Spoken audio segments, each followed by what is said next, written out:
Matthieu 18, verset 20. Car là où 2 ou 3 sont assemblés en mon nom, Jésus dit, je serai au milieu d'eux. Amen. Si on regardait bien, Jésus est là. Quand je dis il faut regarder bien, ça avait les yeux de l'esprit. On comprend bien, hein? Jésus est là. Parole vivante. Je vous cite quelques versions. Partout où 2 ou 3 sont ensemble, unis à mon nom. Ça donne quand même une précision, parce qu'on peut être ensemble, mais pas forcément unis dans le nom de Jésus. Même si nous venons pour Jésus, c'est pas pour autant qu'on est unis. Et là, Jésus dit, je suis présent au milieu d'eux. Je suis présent, je serai présent, on prend ça comme une promesse. Je suis présent. Et Parole de vie nous dit simplement, je vais à l'essentiel, l'expression qui va m'intéresser va s'afficher, c'est non plus je suis présent, mais je suis là. Je suis là. Je suis là. Dieu est là. On aurait pu le chanter, hein? Dieu est là. Jésus est là. C'est bon à savoir, hein? C'est bon. Si vraiment on le réalisait, mais l'Église, elle serait pleine. Hein? Déjà, elle serait pleine. Parce qu'on a tous besoin de sa présence tous les jours. Mais ce que nous découvrons dans ce texte, c'est que Jésus s'adresse à qui là? Il s'adresse à ses disciples. Il est en train de les former, de les façonner. Et dans le contexte de Matthieu 18, c'est intéressant de voir que tout s'inclut, cette promesse s'inclut dans ce qu'il est en train d'inculquer dans l'esprit des disciples. C'est tout simplement l'esprit de groupe. Les bénédictions qui sont liées ou reliées quand ils seront groupés. Pas seuls dans leur chambre, quand tu pries, entre dans ta chambre, ferme ta porte, le Seigneur sera là. On ne parle pas de ça. On ne parle pas du culte personnel, mais on parle de cette dimension communautaire, collective, qui, quand elle nous unit par le nom de Jésus et par le lien de l'Esprit, Jésus se plaît et Jésus vient.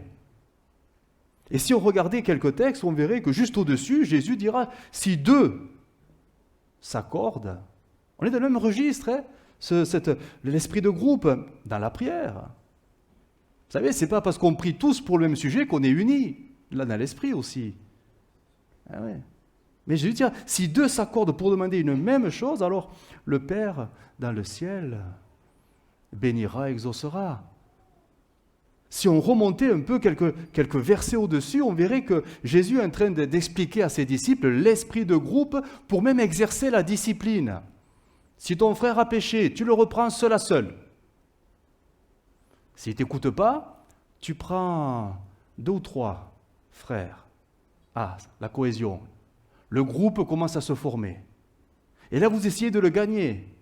Et s'il ne vous écoute pas, tu le dis à l'ensemble. Pour que l'ensemble ait le même regard sur la personne. Et on retrouvera toujours cet esprit de groupe, cette communauté, collectivité. C'est ce que Jésus appellera l'Église. L'Église doit marcher ensemble. Et l'apôtre Paul reprendra cette notion, avoir un seul cœur, un seul âme, un seul sentiment, une même vision, marcher comme un seul homme. Il reprendra souvent ces expressions-là. Si nous voulons que Jésus se plaise au milieu de nous, il y a des conditions à remplir. Et elles ne sont pas humaines, hein, elles sont spirituelles. Hein, elles sont spirituelles. Donc Jésus leur rassure, on va dire, ses disciples, en leur disant, là où 2 ou 3. Si on creusait un peu cette notion de 2 ou 3, on verrait que là, à ce moment-là, Jésus est en train de secouer les traditions juives de son temps. Les traditions religieuses, rabbiniques. Les Juifs disaient à ce moment-là, les Juifs, les chefs, hein, c'est-à-dire les rabbins, ceux qui tenaient les synagogues, disaient, selon le Talmud, pour qu'une synagogue, pour qu'une réunion officiellement puisse être ouverte, mais ouverte, c'est-à-dire qu'officiellement nous puissions tous élever des prières qui seront reçues par Dieu, il fallait qu'il y ait 10 bonhommes, ou 10 personnes, 10 hommes. C'était le quorum à atteindre, le minimum. En hébreu, ils appelaient ça le minyan, le quota, le quorum. S'il y en a 9, c'est même pas la peine d'aller à la synagogue, ça ne marchera pas, Dieu ne se déplacera pas. S'il y en a 10, c'est le minimum, Dieu commence à tendre l'oreille pour entendre les prières. Jésus, il arrive, il dit hop, hop, hop, hop, hop, hop, et 2. Allez, 3, 2, c'est bon, je serai là. Je serai là. Je serai là. C'est pour ça que vos prières collectives, elles monteront, il suffit d'être 2, je les entendrai, je les recevrai, pas besoin d'atteindre un quota. Alors, on peut se demander, mais pourquoi la tradition juive s'est-elle appuyée sur ce chiffre 10 ? Est-il magique ce 10 ? Je ne sais seulement pas. Ça nous renvoie à des textes de l'Ancien Testament, tout simplement. Le Talmud, c'est les textes de l'Ancien Testament interprétés, réinterprétés et réinterprétés. Bref, tellement commentés qu'on en perd un peu son latin. Mais la base de ce quota, ce quorum 10, revient à cette discussion que Abraham a eue avec Dieu. Quand Abraham a décidé, cette ville, je la détruirai, Sodome. Et là, Abraham, il commence à paniquer parce qu'il a le neveu dans la ville, Lot. Alors, Abraham va essayer d'intercéder. Vas-tu détruire la ville s'il y a 50 justes ? Dieu dit non. Alors Abraham y réfléchit, oui, mais s'il y en a 45 ? Non plus. S'il y en a 30 ? Non. Et il descend jusqu'à 10. S'il y en a 10, tu l'as détruit ? Non. Et la discussion s'arrête là. Et les rabbins ont retenu ce chiffre, interprétant qu'il faudra 10 hommes, pieux, bien sûr pieux, 10 hommes sera le quota suffisant pour faire changer ou pour faire bouger le bras de Dieu. Bon, ça va, on n'est plus de 10, Dieu peut agir au milieu de nous. Bon, on ne serait que 2, ça serait pareil. Parce que le Seigneur nous l'a promis. Alors, de savoir que Jésus est là dans nos rassemblements, qu'on soit 2, 10, 50 ou 100, c'est quand même rassurant de savoir qu'on est là autour du nom de Jésus et que le Seigneur, il est là. Et le Seigneur, quand il se déplace, par son esprit, finalement, il n'a qu'un désir. Et je pense que vous le comprenez, son désir. Mais son désir a toujours été le même depuis le premier livre de la Bible jusqu'à la dernière page du dernier livre de la Bible, c'est de nous parler. Dieu veut nous parler. Parce que Dieu sait plus que nous avons besoin d'entendre ses paroles. Ses paroles. L'homme ne vivra pas de pain seulement, mais de toute parole qui sort de la bouche de Dieu. Alors c'est vrai que nous, quand on est dans la présence de Dieu, on a tendance à trop parler, à trop lui parler. Peut-être qu'il faudrait apprendre parfois à se taire. Je parle quand on est ensemble, attention, quand on est seul à la maison, c'est différent. Je parle quand l'Église, parfois il est bon de faire silence pour laisser l'Esprit de Dieu enfin nous parler. Parce que c'est ce dont nous avons le plus besoin, c'est que le Seigneur parle à l'Église, que le Seigneur parle peut-être à celui qui a besoin d'être consolé, édifié, exhorté. Mais c'est vrai que si on parlait tout le temps, ce ne serait pas évident pour le Seigneur d'essayer de nous parler. Mais son souci a toujours été de parler à l'homme, parce que l'homme a besoin d'être dirigé par les paroles du Seigneur. Et ça, on le retrouvera dès la Genèse jusqu'à l'Apocalypse. L'homme est devant ce besoin, il a besoin des paroles de Dieu. Si on comptait les références qui parlent justement d'un Dieu qui nous parle, on est à peu près à moins de 300. 300 expressions qui sont très simples. Dieu dit. C'est simple, 2 mots. Dieu dit, ou le Seigneur dit, ou l'Éternel dit, ou Jésus dit. Bref, toutes ces simples références, il y en a à peu près un peu moins de 300. Dieu veut nous parler. Tantôt d'une manière, tantôt d'une autre. Et nous qui sommes avertis, on veut tendre l'oreille. On veut prendre garde aux paroles du Seigneur parce que c'est cela dont nous avons besoin. Alors je crois que le Seigneur, il est là. Parce qu'il l'a dit. Et parce qu'il a dit, que je le sente ou que je le ressente ou que je ne sente rien.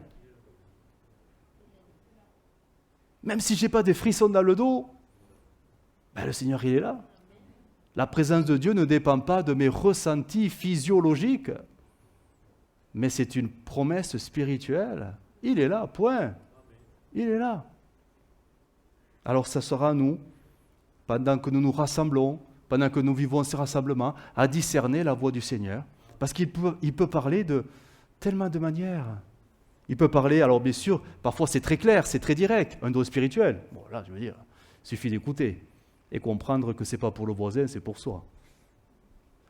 Il peut parler par la prédication, qu'on arrive à être attentif jusqu'au bout. Ah oui, parce que des fois, il parle qu'à la fin, ou des fois au début. Il peut parler pendant que nous discutons entre nous, nos temps de partage. Il peut parler pendant les chants. Il peut même parler pendant les grands silences que nous faisons. En fait, il peut parler n'importe quand. Et Dieu, c'est vrai, nous avons besoin de discerner la voix du Seigneur. Et ça, c'est pas facile, c'est pas toujours évident. Mais ça s'apprend à discerner, à avoir cette sensibilité, à comprendre la voix du Seigneur. Et c'est important parce que c'est par les paroles du Seigneur que nous allons apprendre à nous mettre en mouvement, à agir. Vous savez, c'est Pierre, alors là c'est très clair comme exemple, hein. Pierre qui a pêché toute la nuit des poissons, du moins il a essayé, mais il n'y est pas arrivé. Et Jésus qui arrive et qui monte dans la barque et qui lui dit, bon ben écoute, on y retourne, tu vas voir, ça va marcher. Bon, tu as jeté ton filet d'un côté, bon on va essayer l'autre côté tout simplement. Et Pierre il dit, mais attends, je suis professionnel de la pêche quand même, tu vas pas apprendre le boulot, t'es charpentier, laisse-moi faire. Mais il se dit, bon, quand même, sur ta parole. Mais sur ta parole, je jetterai le filet. Et là, c'est intéressant, hein, parce qu'en fait, ce n'est pas Pierre qui va improviser cette action. C'est Jésus qui lui dit quoi faire. Et Pierre s'appuie sur la parole qui lui est donnée. Et quand on s'appuie sur les paroles qui nous sont données, alors Dieu ne peut que bénir sa parole. Ça marche. Ça marche. Parce que c'est la parole de Dieu qui est en jeu. Et là, on a vraiment besoin, pour nos vies personnelles, peut-être même pour nos couples, nos familles, nos enfants, peut-être nos activités professionnelles, ou nos activités tout court, nos vies en général, on a besoin d'entendre la parole de Dieu. La parole de Dieu. Celle que Dieu veut vous donner, celle que Dieu veut vous adresser, celle qui va nourrir vos âmes, celle qui va vous faire du bien, celle qui va vous fortifier, celle sur laquelle vous allez vous appuyer, peut-être pour faire une action, quelque chose de particulier, parce que Dieu vous le dit, tout simplement. C'est important d'entendre la parole de Dieu pour diriger nos vies. Comment le jeune homme rendra-t-il pur son sentier? En se dirigeant d'après sa parole. Par ses envies, par ses désirs, mais la parole de Dieu. Faut-il l'entendre? Donc ça, c'était le côté encourageant du message apporté à la pastorale. Va venir le deuxième volet qui, lui, est un peu plus moins agréable à entendre. Parce que quand Jésus est là, et à ce moment précis, quand j'ai dit la suite de ma phrase, et c'est vraiment une anecdote, hein, comment on dit, le courant, il a sauté. Pff. Je vous dis la phrase, quand Jésus est là, le diable aussi. Pouf, du truc qui pète. Bon, là, je vois ça tenu, ça va. Ah. Quand Jésus est là, le diable aussi. Eh oui. Qu'on le veuille ou non, c'est comme ça. C'est une vérité, c'est une réalité spirituelle. Nous avons des versets qui sont très clairs là-dessus et qui nous disent que le diable est toujours là où l'œuvre de Dieu se fait.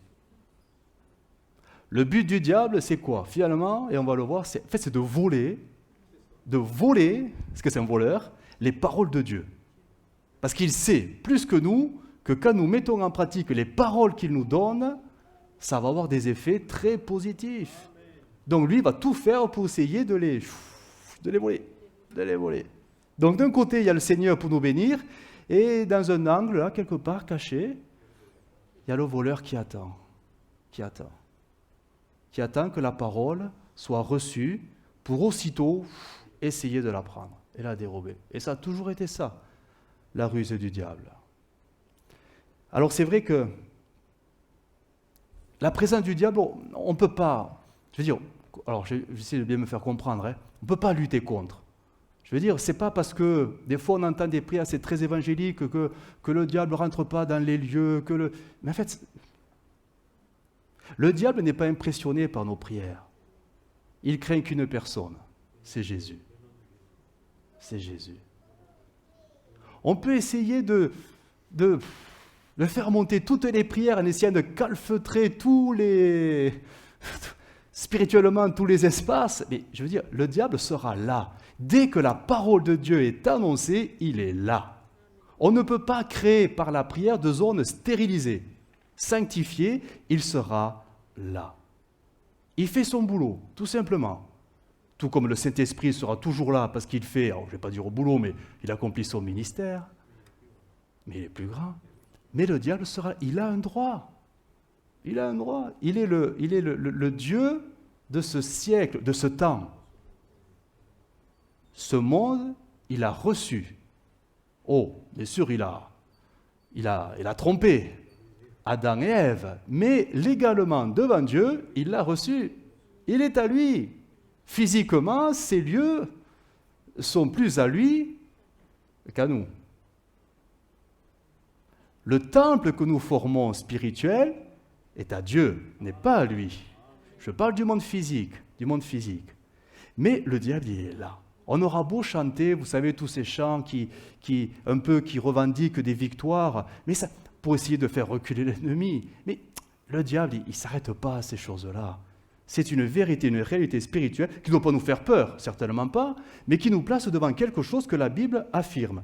Dans Matthieu 5, c'est clairement dit. Vous savez la parabole du semeur. On la connaît, un semeur sorti pour semer, il jette, hop, hop, hop. Et le premier terrain nous parle de quoi?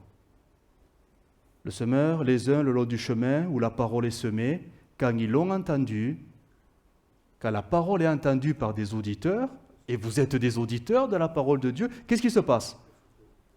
Tu veux nommer le texte? Ça va s'afficher, 5,14, ou sinon je lis le texte. Aussitôt, Satan vient. Aussitôt. Alors bien sûr qu'il ne peut pas être partout à la fois, parce que c'est qu'un ange, hein, c'est qu'un ange, c'est pas Dieu. Hein. Mais il a suffisamment d'agents et d'armées pour être représenté, ça c'est sûr. Mais aussitôt, l'action du diable ou les représentants de l'ennemi seront là pour quoi faire? Pour enlever la parole de Dieu qui commence à être reçue dans les cœurs, tout simplement. Ils font leur rôle. Parole vivante a traduit « À peine l'ont-ils entendu que Satan vient arracher la parole déposée dans leur cœur. » Et ça, on ne pourra pas l'empêcher. Vous ne pouvez pas l'empêcher. Et c'est son rôle. C'est son rôle. Le diable, il remplira toujours son rôle, et surtout jusqu'à la fin des temps, où il est dit, sachant qu'il a très peu de temps, il va même redoubler d'activité pour essayer de voler, de détruire cette parole si précieuse dont nous avons réellement besoin. Et plus il la détruira, plus l'œuvre de Dieu freinera, se ralentira. Voilà pourquoi nous avons vraiment besoin de comprendre cet enjeu qui est spirituel. Nous n'avons pas lutté contre la chair et le sang, mais contre les autorités dans les lieux célestes. Ce n'est même pas parce que nous sommes remplis du Saint-Esprit que le diable ne s'approchera pas de nous. Certainement pas. Ce n'est même pas parce que nous appliquons la parole de Dieu avec ce souci d'être obéissant, d'être tout simplement en mouvement avec Dieu, fidèle vis-à-vis de Dieu. Je veux dire, même notre consécration, même notre sanctification, tout ça, ça n'impressionne pas. Ça n'impressionne pas. C'est pas ça qui va le tenir éloigné, mais certainement pas. Si on prend l'exemple de Jésus, en matière de consécration et de sainteté, on ne peut pas mieux faire, hein. Mais est-ce qu'il n'était pas suivi de très près par le diable? Du premier jour jusqu'au dernier jour? Le diable a toujours été là. Hein? Il a suivi le groupe. Hein?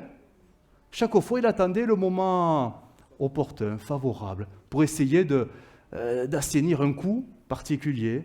Mais il a toujours été là. Hein? Toujours été là. Et le Seigneur, le diable plutôt, il est là. Même si l'action du Saint-Esprit, elle est très forte au milieu de nous, même si nous avons les dons spirituels qui nous encouragent, etc., même si on a des temps très bénis, et tant mieux, mais le diable, il est là, il sera là. Parfois actif, parfois spectateur, parfois réactif, mais il sera là. Il sera là. Pourquoi? Parce que Dieu lui a donné ce droit d'être là, tout simplement. Mais, dans cette permission que Dieu lui a donnée, il y a des limites qu'il ne pourra jamais franchir. Des limites qu'il ne pourra jamais, bien évidemment, franchir. Nous avons Pierre qui va expliquer cette vérité d'une manière très simple. Hein. On le connaît, ce texte, même par cœur. Alors, je le cherche, je l'ai perdu. 1 Pierre 5,8. Tu nous l'affiches, s'il te plaît, en parole vivante. Regardez comment même cette version a retranscrit le texte. Soyez sobres, veillez. Votre adversaire, votre, et pas l'adversaire de Dieu, pas l'ennemi de Dieu, non, le tien. Chacun doit le prendre pour soi, c'est le tien. Bon, c'est le nôtre, mais il a un œil sur toi, il te regarde. Hein. Votre adversaire, le diable, rôde. Eh oui, mais autour de qui? Ben, autour de nous. Ben ouais. Ça fait drôle, hein? Mais ça ne doit pas faire peur. Hein? Comme un lion rugissant. Pourquoi? Quel est son but? Ben, il cherche quelqu'un. Il cherche quelqu'un, mais notez, qui se laissera dévorer. Donc, le diable ne peut pas tout faire. Mais dès qu'il trouvera l'accès, alors là, il le fera. Parce qu'il a la permission de Dieu de le faire. On a un exemple pour vous montrer que même quand Jésus est là, ça n'empêche pas le diable d'agir juste à côté. Jean 13. Nous sommes vraiment au point culminant du ministère de Jésus. C'est le repas, c'est le dernier repas et l'institution de la nouvelle alliance, la Sainte Seine. Jésus est là, ils sont dans la chambre haute qui a été préparée, c'est le repas. Les 12 disciples sont là, c'est un temps de fête, de festivité, parce que c'est le repas de Pâques. Et pendant ce repas, il institue l'alliance. Et à un moment donné, Jésus va dire, et ça va vraiment plomber l'ambiance même, l'un de vous va me livrer, va me trahir. Alors là, les disciples, ils disent, mais chacun, c'est moi, c'est qui? Dis-nous. Et Jésus de dire à celui à qui je donnerai ce morceau trempé, ben c'est lui. Et on sait qui a reçu le morceau. Hein. C'est qui? Et Judas, l'un des 12. Il se passe quoi là? À ce moment précis, il se passe quoi? Il se passe quoi?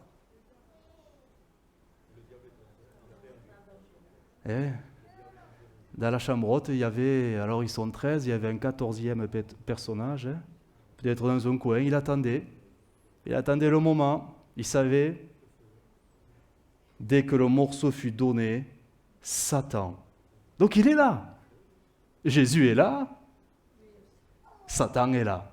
Les disciples sont là, l'église, les prémices de l'église sont là, tout le monde est dans la joie, mais à un moment donné, crac, Satan entra dans Judas. Et là, Judas, il se lève, il s'en va, il part, etc. On connaît les récits. Pour montrer que quand même, c'est étonnant, parce qu'on pourrait dire, mais c'est Jésus quand même. Comment le diable peut-il se tenir dans la présence de Jésus?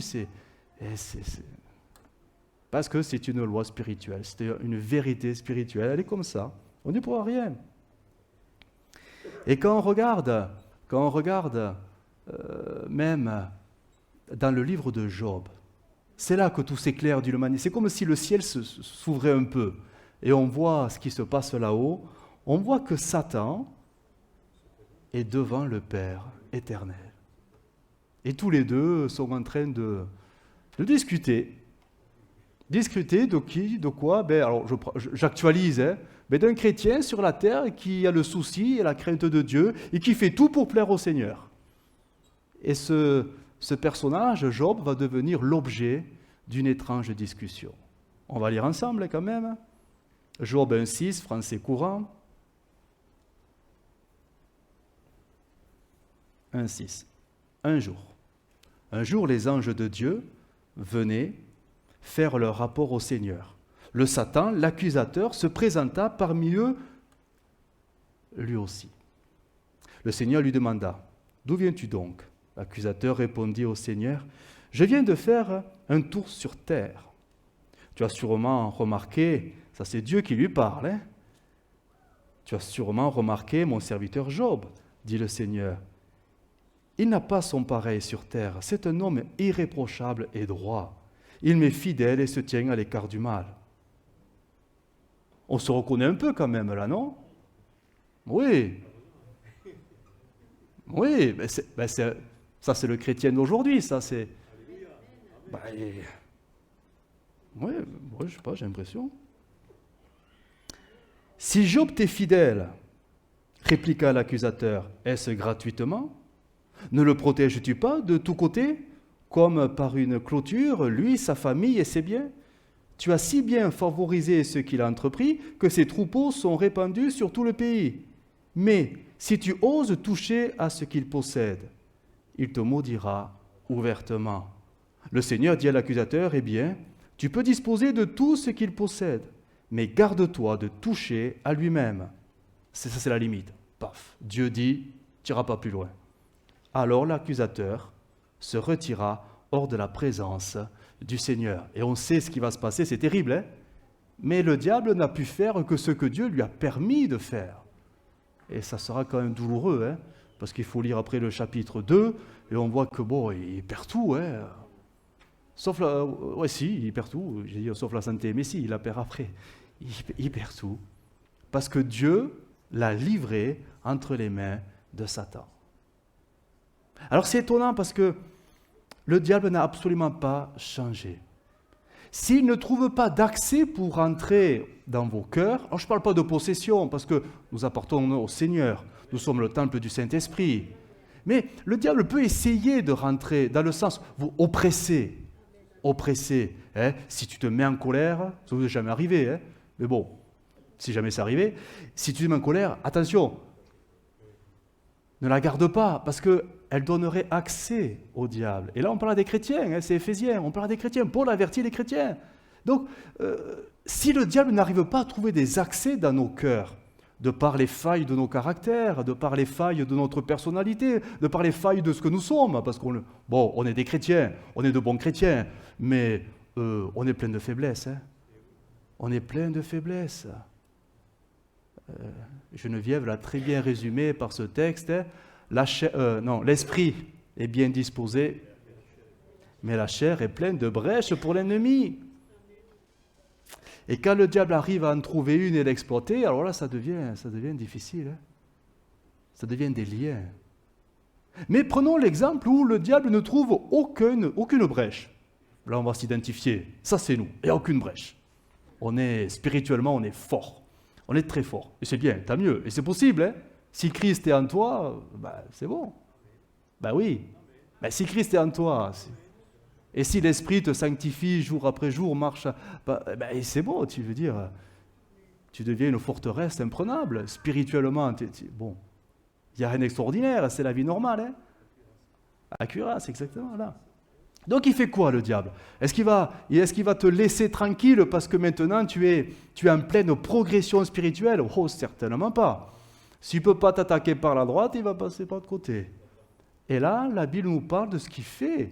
S'il ne peut pas t'atteindre directement parce qu'il n'a pas de droit sur toi, parce que tu n'as pas de brèche devant le Père éternel, le diable, il va parler de toi.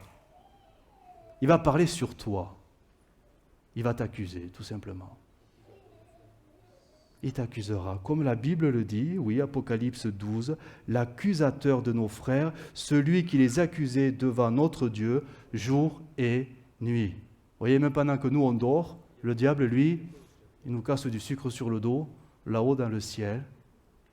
Il parle à mal de nous. Alors bien sûr que nous avons un avocat, bien sûr que Jésus nous défend, mais... Vous voyez, dans Job, quand même, Dieu a pris le temps de discuter avec le diable. T'en penses quoi, toi? Tu regardes, t'as vu, il me sert parfaitement. T'as vu, il fait tout ce qu'il faut. C'est un bon chrétien. Alors Satan, t'en penses quoi, toi? Et là, le diable, il n'est pas content. Oh ouais, mais s'il est comme ça, c'est parce que tu le bénis. Mais enlève la bénédiction, tu vas voir. C'est que de l'apparence. Enlève la bénédiction. Donne-lui quelques jours où il va être un peu bousculé et tu vas voir ses réactions. Et Dieu dit, ok, vas-y, je te le livre. Ça se passe là-haut. Hein. On ne le réalise pas toujours. Hein. On parle de nous dans les lieux célestes. Hein. Vous savez, quand vous avez les oreilles qui sifflent. C'est peut-être le sujet d'une grande discussion là-haut. Et ce qui est étonnant, c'est que, oui, on a un avocat qui nous protège, qui défend notre cause, le diable qui nous accuse, parfois à juste raison, et le Père éternel, qui va tout simplement, parfois, permettre au diable, bon, ok, vas-y, je te le livre, mais avec des limites. Et là, sur la terre, ça se retranscrit par ce que nous connaissons parfois, des difficultés incompréhensibles, des choses qui vous tombent dessus, une tuile, deux tuiles, la toiture, pouf, on ne comprend pas. Les oppositions, les circonstances, ça marchait bien, ça ne marche plus, d'un seul coup vous tombez malade, il n'y a rien qui fait, les traitements, il y a tellement de situations qui vont peut-être contre nous et on ne comprend pas pourquoi c'est comme ça. Alors, attention, je ne suis pas en train de dire qu'il faut spiritualiser tous les malheurs qui nous tombent dessus. Des fois, c'est des malheurs parce que c'est la vie aussi. C'est la vie. Mais parfois, il y a des choses qui nous arrivent, c'est parce que c'est tout simplement les conséquences d'un enjeu spirituel. Un enjeu spirituel avait des effets très naturels sur votre vie, peut-être dans votre couple, peut-être dans votre famille, peut-être dans votre activité professionnelle. Job a tout perdu. Ses enfants, il avait une grande famille, hein? Il était combien? 7 10 enfants? J'aurais dit 7. 10 enfants. Et il a perdu tous ses enfants. Vous imaginez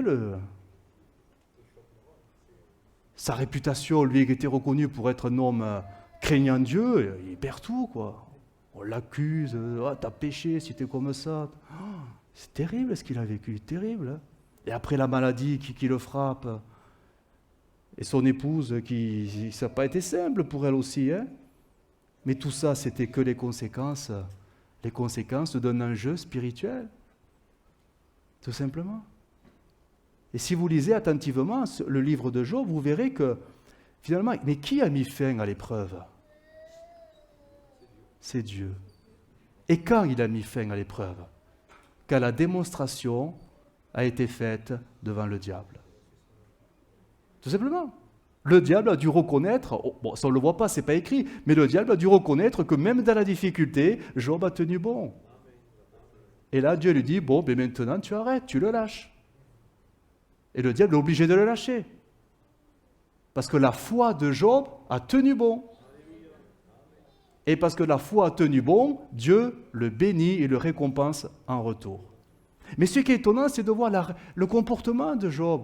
Et c'est là qu'on voit parfois c'est curieux, on est vraiment curieux. Nous, les évangéliques, on est très curieux quand même. Job a vaincu en tenant bon, simplement. On ne voit pas Job en train de lutter contre le diable. On voit Job en train de discuter avec Dieu parce qu'il ne comprend rien. On voit Job en train de tellement souffrir qu'il en demande la mort.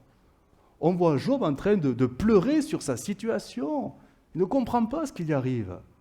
On voit un Job qui est complètement dépassé. On ne voit pas un Job conquérant qui revendique « arrière de moi, Satan ». Il n'y a pas de tout ça, mais il n'y a rien.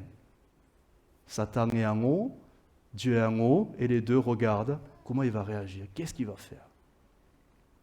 On ne voit même pas Job prier pour sa situation. C'est Dieu qui lui dira, une fois qu'il est rétabli, prie pour tes copains là qui t'ont surchargé. Intercède pour eux maintenant. Mais en aucun cas, on ne voit un Job se tenir devant l'ennemi et revendiquer une quelconque position. Non, il n'y a pas tout ça. Il n'y a pas tout ça. Ce qui a permis que Job traverse l'épreuve, c'est simplement une seule chose, et c'était l'enjeu de ce combat, si on peut dire, hein, de ce combat céleste entre Dieu et le diable, c'était la foi. Et on retrouvera exactement cette vérité dans Pierre, 1 Pierre 5, 9, qui reprendra donc cet enseignement en parlant de l'ennemi. Hop, c'est parti, ça revient. Résistez-lui. On parle du diable. Soyez soumis à Dieu, résistez-lui au diable. Avec une foi ferme, sachant que les mêmes souffrances, c'est-à-dire tout l'arsenal que peut mettre en œuvre l'ennemi, qui va nous faire souffrir, ça peut être physique, ça peut être moral, ça peut être matériel, ça peut être financier, ça peut prendre toutes les formes possibles, mais humaines. Toutes les souffrances sont imposées à vos frères dans le monde. La seule arme qui résistera à toutes les pressions, à toutes les oppressions que l'ennemi peut nous accabler, c'est de trouver à nous, je reprends l'image d'Éphésiens, ce bouclier de la foi pour tout simplement faire face à tous les traits de l'ennemi. Nous n'avons rien dans la Bible qui nous dit que le combat doit être un face-à-face avec le diable. Il n'y a rien. Il n'y a rien. Alors je sais que oui, il y a des courants, il y a des tendances, il faut prendre position, il faut, au nom de Jésus, mais tout ça, c'est des modes. Bah oui, c'est des modes qui arrivent, des courants qui arrivent, mais qui n'ont aucun fondement biblique. Parce que la Bible ne le dit pas, tout simplement. Si la Bible le disait, Jésus nous l'aurait expliqué. Si Jésus l'avait expliqué, Paul, Pierre, les actes l'auraient développé et l'auraient montré. Et en fait, il n'y a rien. Il n'y a rien. L'ennemi sera toujours présent, toujours actif, et la seule arme qui lui résistera, je dirais que ça ne le fera même pas partir, parce que celui qui le fait partir, c'est Dieu. Il n'écoute que Dieu. Il n'est pas là pour nous écouter. Alors, attention, je fais la différence, par exemple, avec la possession démoniaque. Ça, c'est pas pareil. Je parle de l'action du diable sur le chrétien, l'enfant de Dieu.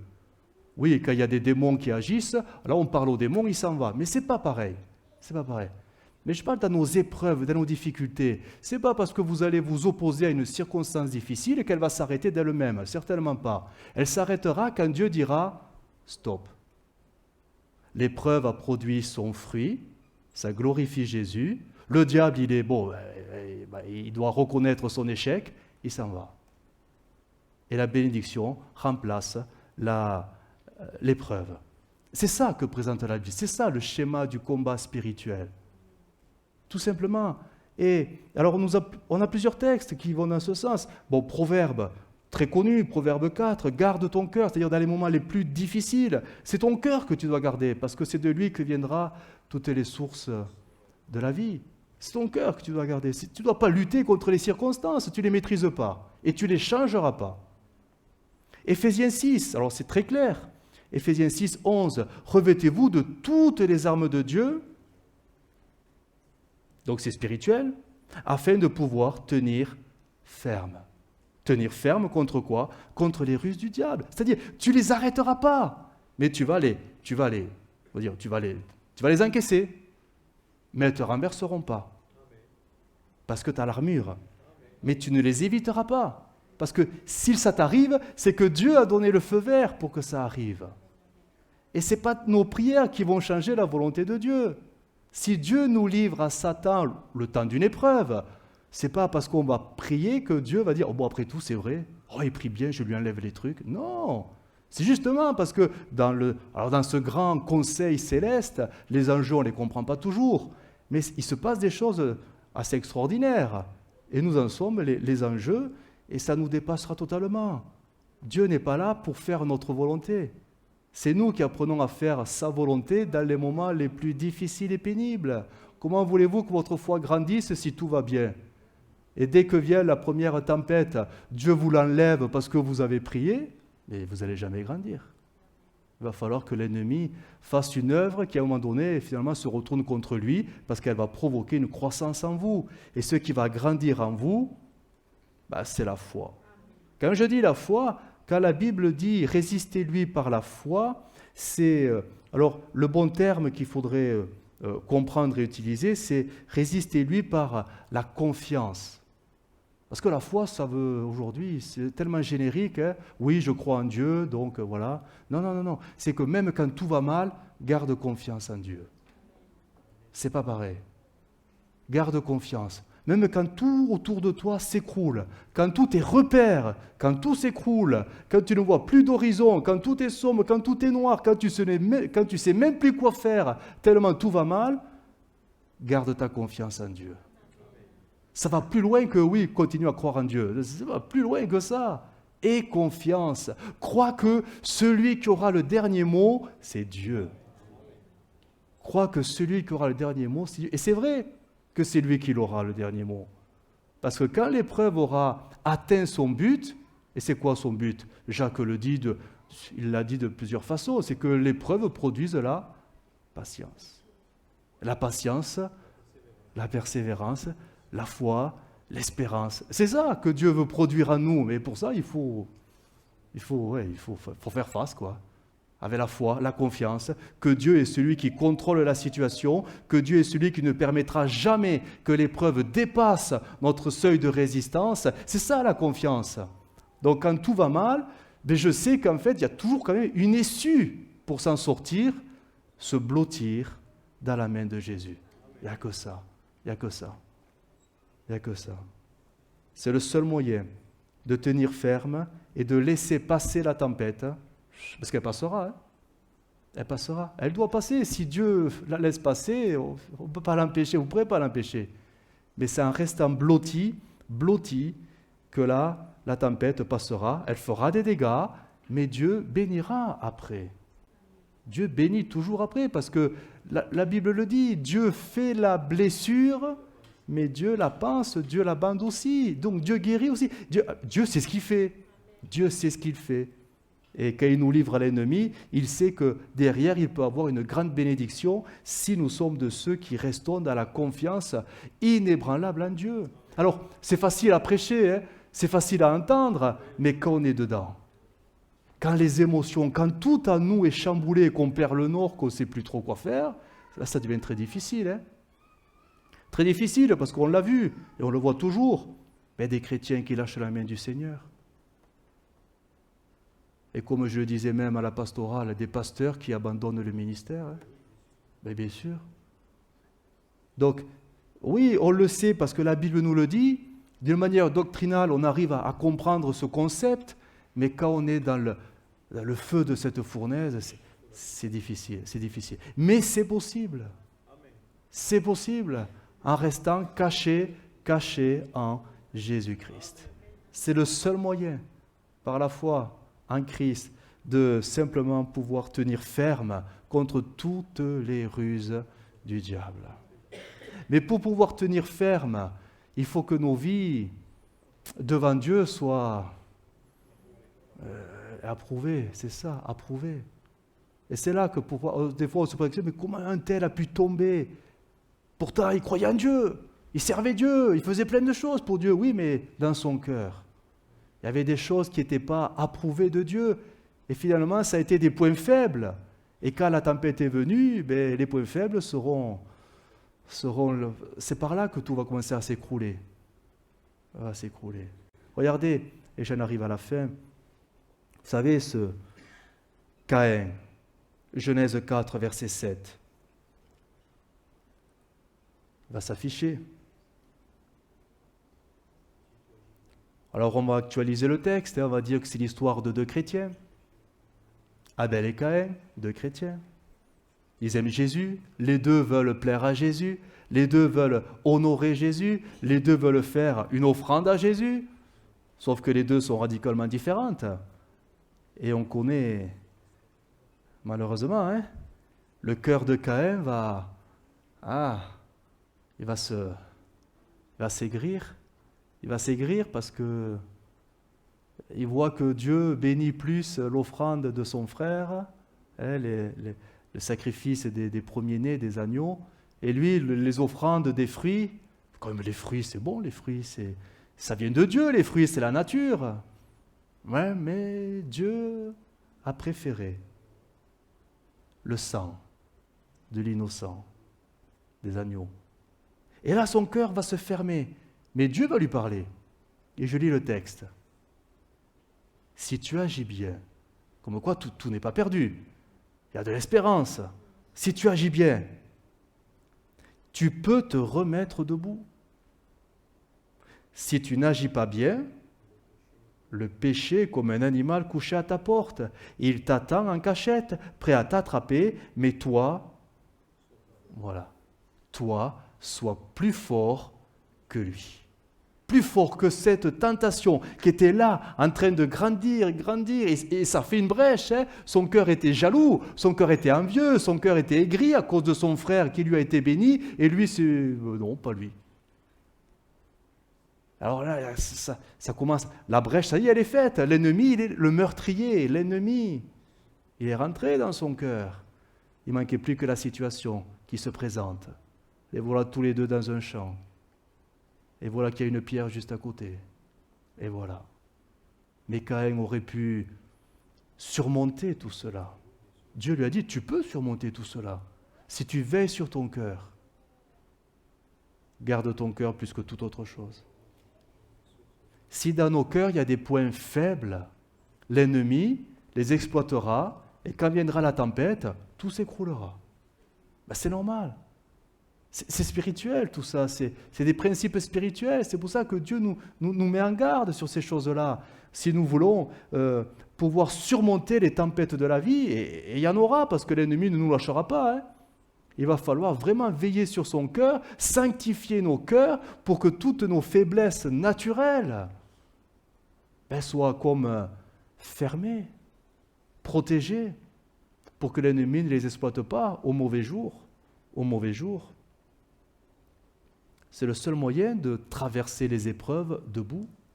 Ça n'empêchera pas les épreuves, hein, mais on les traversera debout, en vainqueur, tout simplement.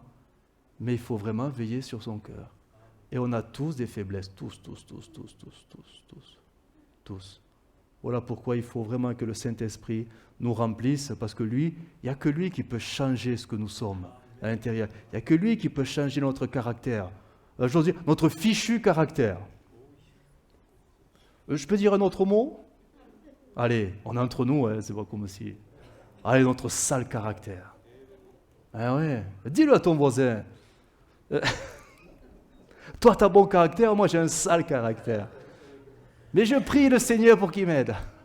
Parce que je dois changer, il faut que je change. Je veux plus être une brèche devant l'ennemi, je veux être comme Jésus. Je veux devenir comme lui, je veux avoir sa mentalité, ses sentiments, je veux être comme mon Seigneur, tout simplement. C'est le seul moyen, c'est le seul moyen. Même Jésus a été confronté à tout cela. À un moment donné, on le poussait un peu là et il dira, mais qui de vous me convaincra de pécher ? Donc, il a eu ses points faibles aussi, mais il a su résister à Golgotha, non pas Golgotha, à Gethsémane. Si cette coupe pouvait s'éloigner. Là, le diable, ça y est, il craque. Il va lâcher, il ne peut plus. Non pas ma volonté, mais la tienne. Alors, il n'était pas content. Là, il n'était pas content. Et oui, voilà comment on résiste au diable. Ce n'est pas nos réactions spirituelles sur nos réactions charnelles. C'est comme ça qu'on arrive à tout simplement se protéger du diable, tout simplement. Et à un moment donné, Dieu, quand il voit que l'épreuve a produit son fruit, alors il dit maintenant, Satan, tu le lâches, tu t'en vas. Et là, le soleil revient. C'est la bénédiction. C'est tellement beau, l'après-tempête, c'est tellement beau. Mais l'après-tempête, il faut vivre la tempête pour l'apprécier. Et elle sera toujours là. Ça, c'est le diable. C'est le diable. C'est entre le diable et Dieu. Et... Alors je sais que, et je terminerai, certains peuvent penser que oui, mais c'est bizarre, le diable, il est en haut, il est dans le ciel, pourtant il est dit qu'il a été jeté sur la terre. Alors il faut bien comprendre les textes dans leur chronologie eschatologique, c'est-à-dire de la fin des temps. Le diable a été déchu, dès le début. Il est déchu parce qu'il a péché. Mais il n'est pas tombé du ciel. Il a perdu sa fonction, sa dignité, lui et tous les anges qui l'ont suivi. Mais ils sont encore dans les lieux célestes.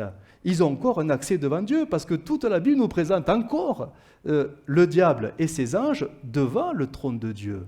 Il y a même un texte dans le livre des rois où il dit « À droite, il y a les anges de Dieu, et à gauche, il y a les anges du diable. » Ils sont séparés, et Dieu est au milieu.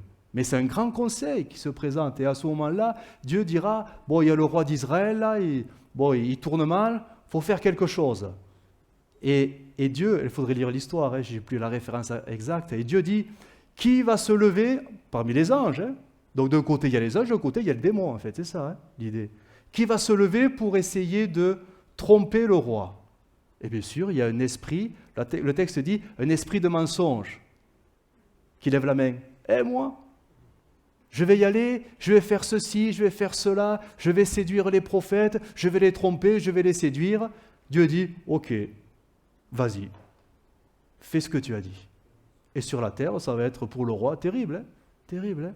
Je n'ai plus la référence du texte, mais c'est étonnant ce qui se passe en haut. En fait, le diable perdra sa place dans le ciel, mais là on est dans l'Apocalypse.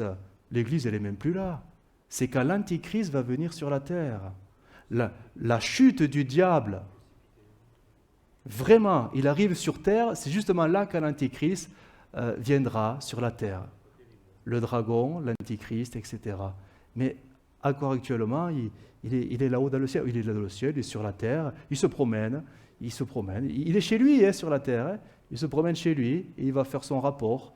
Mais le Dieu s'en sert pour nous tenter, nous éprouver. Et c'est un instrument entre ses mains. C'est un instrument qui fait une œuvre qui, Dieu voulant, le trompera et fera grandir l'Église, fera croître l'Église, tout simplement, si les réactions sont spirituelles derrière, si l'Esprit règne dans nos cœurs, bien évidemment. Mais tout ceci pour expliquer, voilà, parce que certains peuvent penser, mais le diable, il n'est plus là-haut. Mais si, il est là-haut. Il est en haut, il est en bas, il agit. Lui et ses démons, ils sont là. Que Dieu nous aide à comprendre ces vérités qui sont quand même pas forcément agréables. Alors Jésus est là, gloire à Dieu, mais il n'y a pas que lui. Le diable est là, il nous regarde aussi. Et peut-être qu'il en regarde un particulier, je ne sais pas. Il dit, tiens, lui, là, il est en train de progresser spirituellement, on va s'occuper de son cas. Je vais en parler au Tout-Puissant. On va voir si ça tient vraiment ces progrès. Comme ça que ça se passe. Et là, il faut être rempli du Saint-Esprit tous les jours. Il faut veiller sur soi tous les jours, simplement. Simplement. Que Dieu nous aide. On va fermer nos yeux, on va prier. Seigneur, nous te bénissons pour ta parole, parce qu'elle nous éclaire sur les lieux célestes, elle nous éclaire sur les vérités spirituelles. Et autant nous sommes heureux de savoir que tu es là, tu es au milieu de nous pour nous bénir, pour nous parler, autant nous voulons être conscients que l'ennemi, il n'est jamais trop loin aussi. Mais par la foi, nous vaincrons. Par la foi, nous résisterons.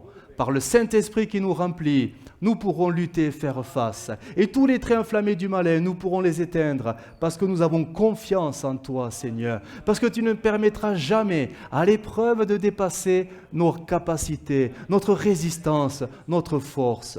Alors notre confiance, elle est en toi parce que nous savons que nos vies sont entièrement entre tes mains. Oui, notre Dieu, aide-nous à bien comprendre les enjeux spirituels qui nous entourent, à bien comprendre les situations qui sont autour de nous, et surtout peut-être celles qui sont étonnantes, bizarres, celles qui durent, celles qui font souffrir, celles qu'on ne comprend pas. Seigneur, donne-nous d'avoir ce regard spirituel, ce discernement spirituel, cette sensibilité à l'esprit pour comprendre les choses qui viennent, Seigneur, du ciel, dans nos vies. Oui, notre Dieu, nous ne voulons pas voir le diable partout, mais nous voulons être équilibrés dans les choses de l'esprit. Seigneur, fais-nous grâce et que ta parole soit cette lampe qui nous éclaire encore aujourd'hui. Merci Jésus. Amen. Amen.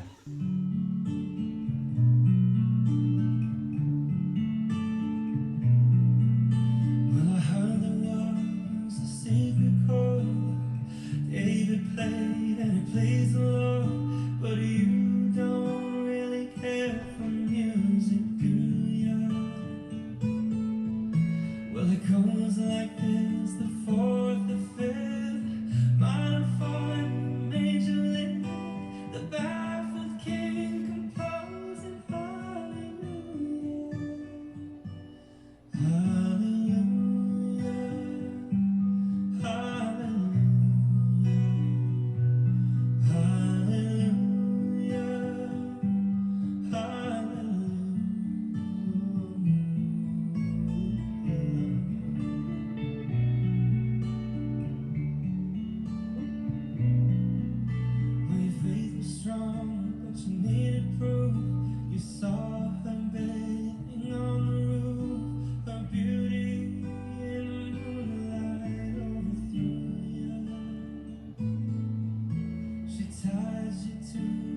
kitchen chair. She broke your throne